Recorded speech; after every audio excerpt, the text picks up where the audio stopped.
온 땅이여 여호와께 즐거운 찬송을 부를지어다.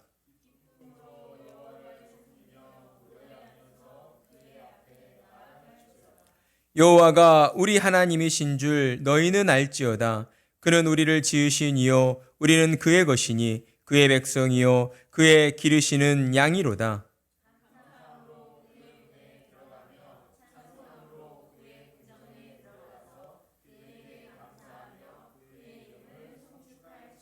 함께 읽습니다.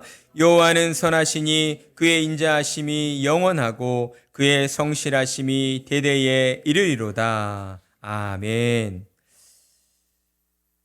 오늘은 많은 개신교 교회들이 추수감사절로 드리는 주일입니다. 사실 추수감사절은 전통적인 교회의 절기는 아닙니다. 추수감사절은 미국 교회의 영향을 받아 오늘날에 이르게 된 절기라고 할 수 있는데, 중세시대에 이제 영국에서 핍박을 받던 청교도인들이, 그들도 기독교인들이죠. 청교도인들이 이제 그 핍박을 피해서, 그러니까 피난처를 찾아서 도망가게 된 곳이 바로 당시에 이제 새로운 대륙인 그 미국 땅이었습니다. 그래서 미국으로 건너가서 이제 그곳에서부터 추수감사절이 시작되게 된 것이죠.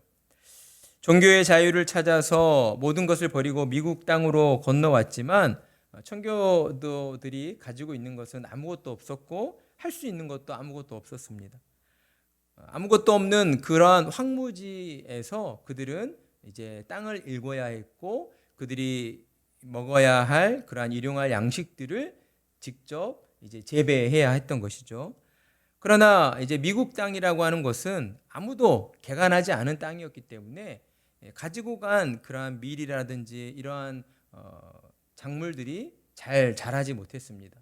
그런 와중에 이제 미국에 살고 있었던 우리가 알고 있는 그 인디안들이라고 하는 원주민들과 이제 교류를 하게 되었고, 원주민들의 도움을 받아서 그들이 이제 그 땅을 개간하여 씨앗을 뿌리고 그리고 정성스럽게 가꾸어서 첫 수확을 거둘 수 있게 되었습니다. 그 첫 수확을 기뻐하면서 하나님께 감사드렸고, 원주민들과 함께 모여서 축제를 열었는데, 이제 이 축제가 미국의 추수감사절이라고 하는 그러한 큰 명절과 같은 그러한 절기가 이제 되게 된 것입니다. 추수감사절이라고 하는 것은 어찌되었든 분명한 것은 성경에 근거한 전통교회의 절기는 아니다라고 하는 것이죠. 그러나 그럼에도 오늘날 많은 교회들에서 추수감사절을 지켜오고 있습니다. 그 이유가 무엇이겠습니까? 추수감사절이라는 그 날을 하나님 앞에 감사드리는 날이다라고 이렇게 따로 정하여서 드리는 것이 성도들의 신앙을 성숙하게 하고 또한 교회를 더욱 건강하게 하는데 도움이 되기 때문이다라고 하는 것을 또한 신앙의 선배들이 그렇게 깨닫게 되었기 때문인 것입니다. 그러니 우리는 추수감사절을 통해 성도의 삶이라고 하는 것은 하나님께 감사드리는 삶이다라는 그러한 사실을 깨달아야 하는 것입니다.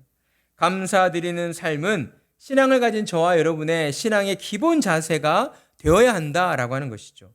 그리고 이것은 하나님의 명령이요 또한 우리를 향한 하나님의 뜻이기 때문이다라는 것입니다. 데살로니가전서 5장 18절에서도 이렇게 말씀하고 있습니다. 범사에 감사하라. 이것이 그리스도 예수 안에서 너희를 향하신 하나님의 뜻이니라. 아멘.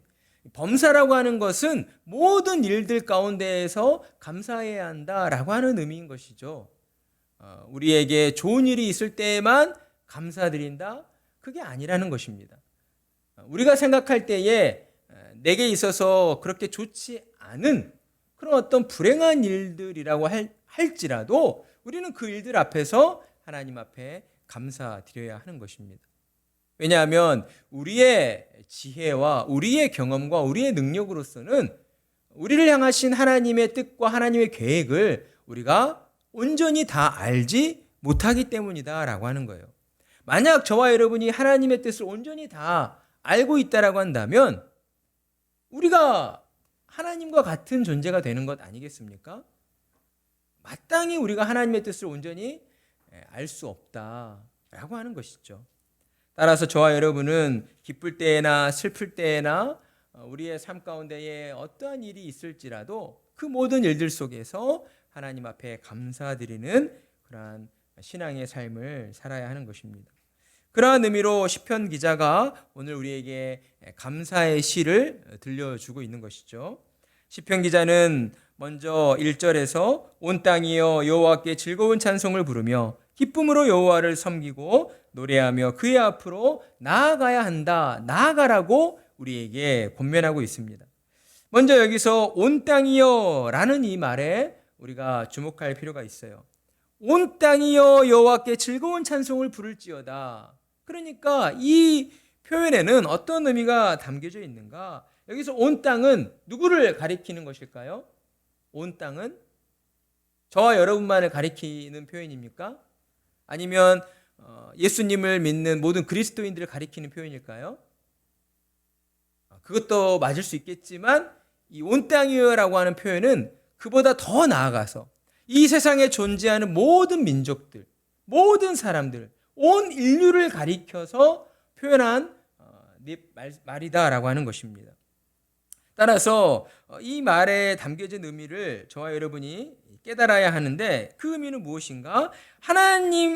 하나님은 이스라엘의 하나님만이 되시는 것이 아니다라고 하는 것입니다.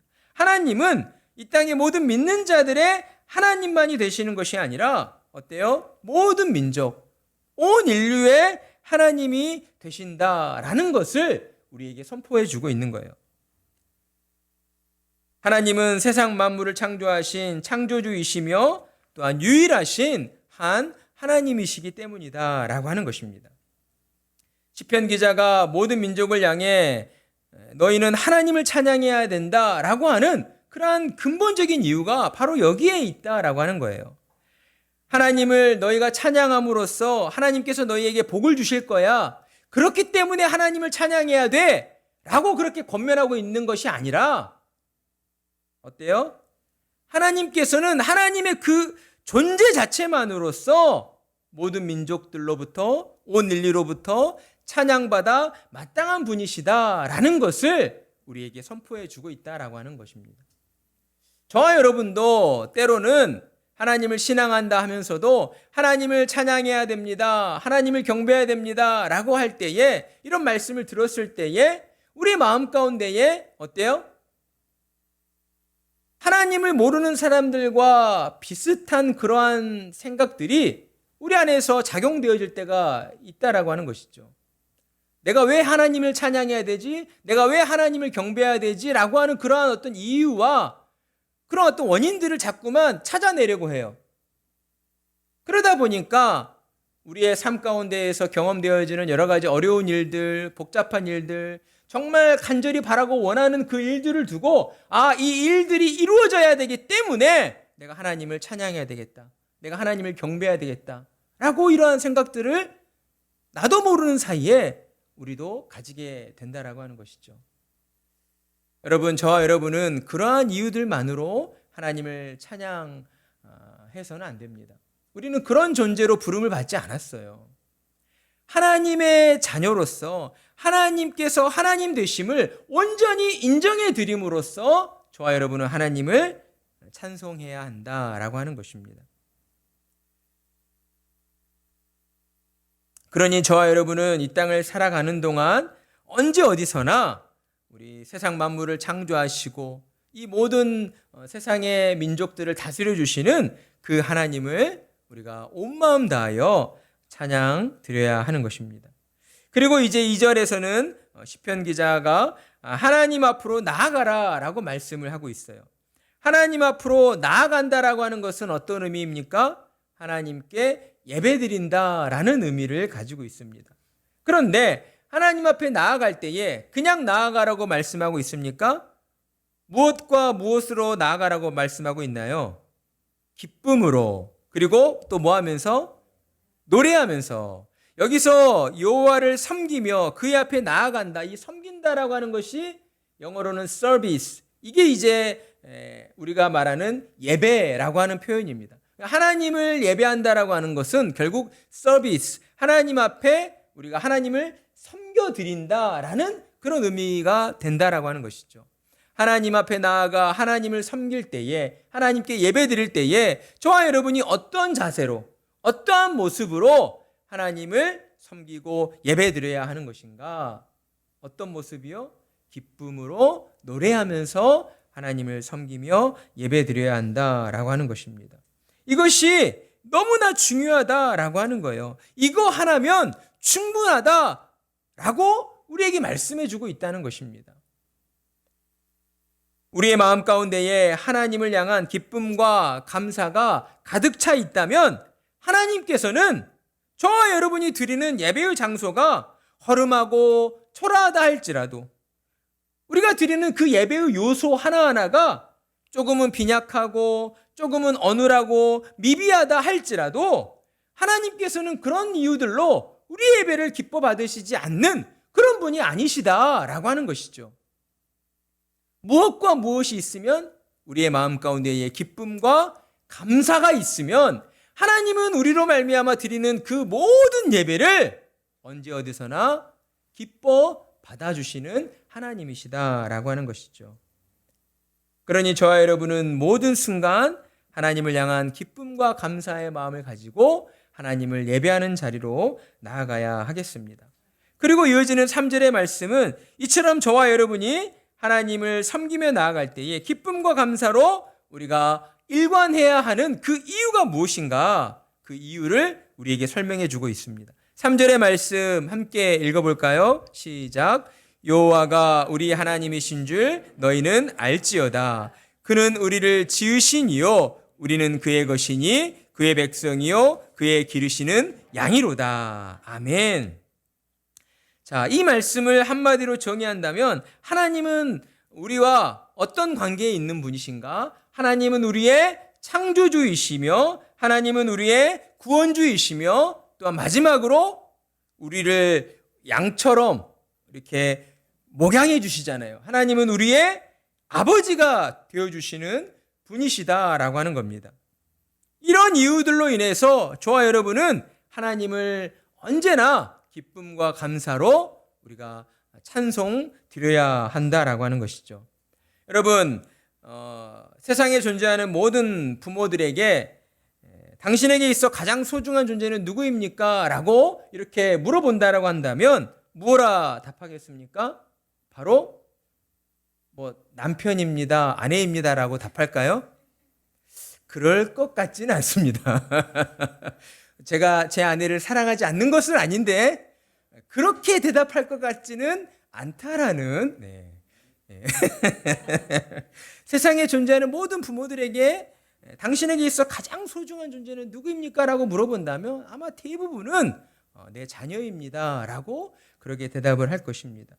그래서 이런 말이 있잖아요. 눈에 넣어도 아프지 않을 내 자녀. 그만큼 부모의 마음 가운데에는 내 자녀만큼 소중한 존재가 없다라고 하는 것이죠. 내 자녀보다 더 어떤 내 마음을 사로잡을 만큼 크고 귀한 것은 존재하지 않는다라고 하는 겁니다. 오늘날에는 근데 그렇지 않은 부모들도 더러 있어서 참 우리 마음에 어떤 큰 충격을 주기는 해요. 그런데 대부분의 부모님들은 세상 그 무엇보다 자기 자녀를 가장 사랑하고 가장 소중한 존재로 그렇게 여기고 있습니다. 그렇기 때문에 부모는 자녀들에게 모든 걸 다 해주고 싶은 거예요. 힘에 부쳐도 어려워도 어떻게든 내가 열심히 일을 해서 내 자녀만큼은 힘들지 않게 이 세상 가운데에서도 떳떳하게 그렇게 잘 살아갔으면 좋겠다라는 그 마음을 가득 안고 있는 거예요. 그러니까 그 마음이 말을 통하여 나오게 되는 것이고 행동을 통하여 실천하게 되어 있는 거예요.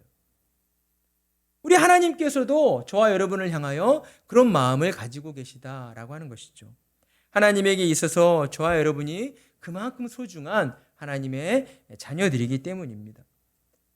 예수님으로 말미암아 저와 여러분은 하나님의 자녀가 된 것이죠. 그렇기에 하나님께서는 저와 여러분을 향하여서 아무런 이유도 아무런 조건도 따지지 않고 그저 한없는 사랑으로 우리를 사랑해 주신다라고 하는 것입니다. 따라서 저와 여러분은 이 땅을 살아가는 동안 이러한 이유들로 인하여서 우리의 모든 삶을 하나님을 향한 기쁨과 감사의 삶으로 우리가 드리며 나아가야 하는 것입니다. 그렇기 때문에 시편 기자는 이제 4절에서 감사함으로 그의 문에 들어가며 찬송함으로 그의 궁정에 들어가서 그에게 감사하며 그의 이름을 송축할지어다 라고 고백을 하고 있는 것이죠. 저와 여러분이 평생의 삶 가운데에 우리가 가장 중요하게 생각해야 하는 것이 무엇일까? 바로 언제 어디서나 하나님을 향한 기쁨과 감사의 마음으로 하나님을 예배하는 자리로 우리가 나아가는 일을 가장 중요한 일로 여겨야 한다라고 하는 것이에요. 여기에서 이 문이라고 하는 것이 하나님의 궁전, 하나님이 거하시는 예배의 자리를 의미하고 있기 때문인 것입니다. 따라서 성도된 저와 여러분은 하나님을 향한 예배의 자리를 그 무엇보다 중요한 일로 여기고 우리의 삶 가운데에서 세상의 일들과 또는 우리의 어떤 육신의 즐거움과 육신의 어떤 기쁨을 위해 하나님을 예배하는 일과 맞바꾸는 그런 어리석은 우리가 잘못을 저질러서는 안 되는 것입니다. 여호와는 선하시니 그의 인자하심이 영원하고 그의 성실하심이 대대에 이르리로다. 아멘. 저와 여러분이 이 땅을 사는 동안 하나님의 하나님 되심을 온전히 믿고 인정해 드리면서 날마다 기쁨과 감사의 마음으로 하나님을 찬양하고 예배하며 나아갈 때에 선하신 하나님께서, 인자하신 하나님께서 우리에게 어떤 복을 내려주시는가? 대대에 이르도록 영원토록 그 하나님의 인자하심과 하나님의 성실하심의 그 은혜와 은총이 우리의 삶을 통하여 또한 우리의 자녀들을 통하여 우리의 대대손손의 자손에 이르기까지 그 은혜와 은총이 누려지게 된다라고 우리에게 약속해 주시고 있다라고 하는 것입니다. 사랑하는 성도 여러분, 우리의 삶 가운데에 놓여져 있는 수많은 문제들이 있는 줄 압니다. 우리 수험생들 특별히 수능 시험을 보느라 정말 수고 많았습니다. 한번 우리 박수 한번 칩시다. 수고 많았습니다.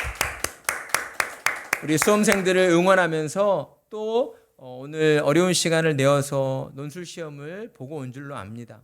하나님께서 우리 자녀들의 그 시험의 결과 하나님의 선하심대로 여러분에게 기쁨으로 또 감사함으로 그렇게 좋은 결과 있게 해주실 줄 믿습니다. 그렇다면 우리가 이제 앞으로 해야 될 일은 무엇입니까?